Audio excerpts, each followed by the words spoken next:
दोस्तों, वीनू इंफोटेनमेंट में आप सभी का फिर से एक बार स्वागत है। वैसे तो ये प्लेटफॉर्म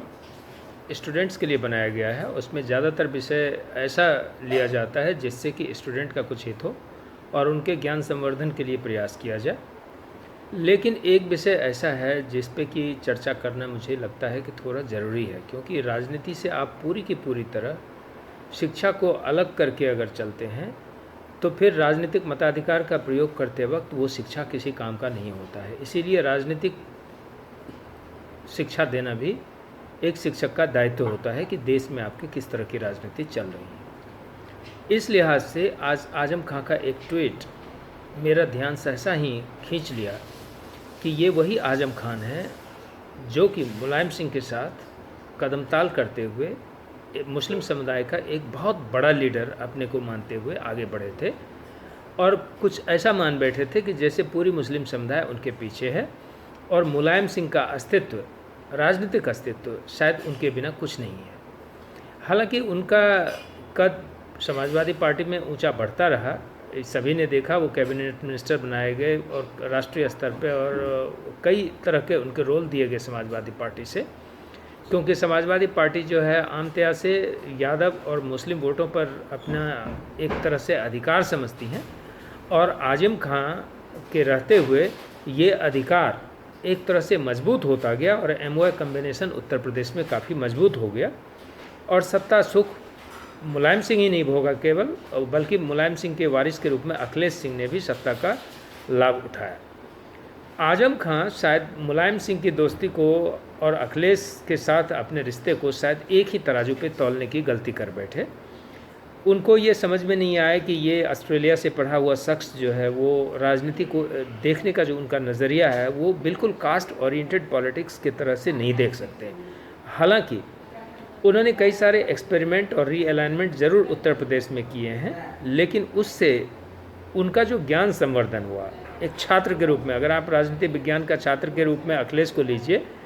तो उनका जो संवर्धन आया, उन्हें ये एहसास काफ़ी हो चुका है कि जब ये आज मोदी और योगी का राज आ चुका है और जो ध्रुवीकरण है वो एक तरीके से एक नया रूप ले चुका है, उस स्थिति में सिर्फ मुस्लिम वोट को लेकर के, और वो अगर चाहते हैं, ऐसी उम्मीद करते हैं कि सत्ता में अपना स्थान बना लेंगे, तो शायद ये उनकी भूल होगी। और इनका एहसास अखिलेश को बहुत अच्छी तरह से हो चुका है कि अगर आपको सत्ता के केंद्र में बने रहना है तो सभी जाति, सभी समुदाय, सभी वर्गों का सहयोग आपके लिए होना ज़रूरी है। अब अखिलेश के सामने जो एक तरह से उनका कुनबा बना हुआ था, एक उनका जो ब्रांड इमेज समाजवादी पार्टी का बन गया था कि ये जो है ये समाजवादी पार्टी जो है यादवों और मुस्लिम समुदाय की पार्टी है, उस कॉकस को ब्रेक करके वो कैसे निकलें और कैसे जो एक जनता का वर्ग है, जो वोटरों का वर्ग है, उन तक ये मैसेजिंग कैसे करें कि वो किसी खास समुदाय विशेष के नुमाइंदे ना होकर के पूरे समाज के नुमाइंदे हैं और वो एक पोटेंशियल चैलेंजर हैं, पोटेंशियल अल्टरनेटिव हैं योगी के और भविष्य में मोदी के लिए भी। ये एक्सरसाइज काफ़ी लंबे समय से चल रहा है। उनके सलाहकार के रूप में जैसा कि आप जानते हैं कि राम गोपाल जी काफ़ी एक्टिव रहते हैं और राम गोपाल जी उनकी पॉलिटिकल स्ट्रेटजी को ड्राफ्ट करते हैं। तो उनको पिछले 2 साल में जब से आजम खां, जो कि अपने को मुस्लिम समुदाय का सबसे बड़ा लीडर समझते थे, वो जेल में बंद हैं और जेल में बंद हैं, तो उनको लगा था कि पूरी की पूरी समाजवादी पार्टी उनके लिए धरना प्रदर्शन करेगी और सरकार के लिए एक दुभर स्थिति पैदा कर देगी और सरकार बाध्य होकर के उनको जेल से निकाल देगी। लेकिन ऐसा कुछ हुआ नहीं और ऐसा तो कुछ नहीं हुआ। जो सबसे दुख देने की बात है कि जो अपने को सबसे कद्दावर नेता समझते थे वो जेल के अंदर बंद हैं और उसको उलट पलट के देखने के लिए भी एक बार समाजवादी पार्टी के अखिलेश यादव जो मुख्यमंत्री रहे हैं वो नहीं गए। 2 कारण इसमें महत्वपूर्ण है। एक तो वो आपके पार्टी के सबसे बड़े लीडर रहे हैं और दूसरी बात वो आपके कैबिनेट के सहभागी भी रहे हैं। तो उनसे आप अगर दूरी बनाना शुरू करते हैं तो उसका एक मैसेजिंग होता है जनता में। इस बार उनको अखिलेश यादव का जो तात्कालिक दुख है कि इतने सारे मुस्लिमों को उन्होंने टिकट दिया और फिर भी सरकार बनाने में नाकामयाब रहे, तो उनका ऐसा मानना है कि शायद हिंदू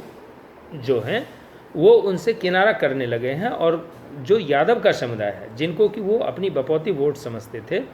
वो वोट भी दरकता हुआ नज़र आ रहा है, क्योंकि यादव समुदाय में से भी कई सारे लोग समाजवादी पार्टी छोड़ करके बीजेपी में शामिल हो गए हैं।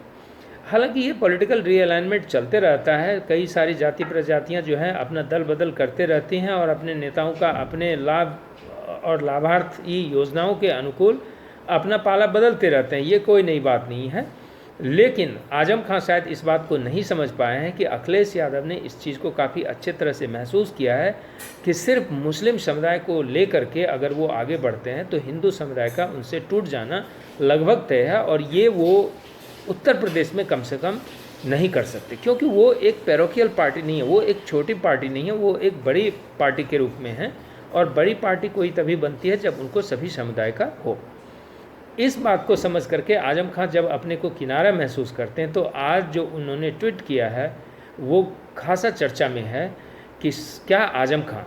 समाजवादी पार्टी से टूट जाएंगे और समाजवादी पार्टी से पूरे के पूरे मुस्लिम समुदाय के वोट को दरकाने में कामयाब हो जाएंगे। हालांकि